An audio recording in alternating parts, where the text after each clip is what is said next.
Everyone, এই ভিডিওটা হচ্ছে মালা বানানোর ভিডিও। হ্যাঁ, লাস্ট মালা বানিয়েছিলাম আমি আর দিদিভাই আমাদের বাড়ির বিপত্তারিণী পুজোর সময়।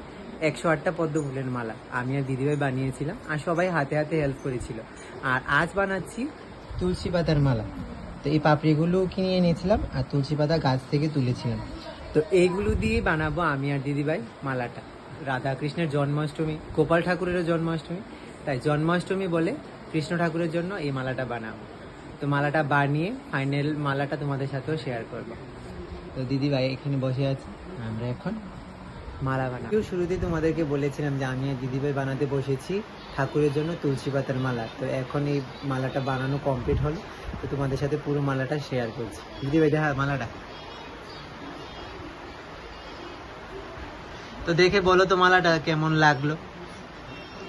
আর এখন পর্যন্ত কে কে তুলসী পাতার মালা বানিয়েছো আমাকে জানিও কমেন্টে। হ্যাঁ, তোমরা কমেন্ট করো, তোমরা ভিডিও দেখো ঠিক, কিন্তু পার্সোনালি মেসেজ করছো, কিন্তু কমেন্ট করছো না। কমেন্ট বক্সে গিয়ে কমেন্ট করো।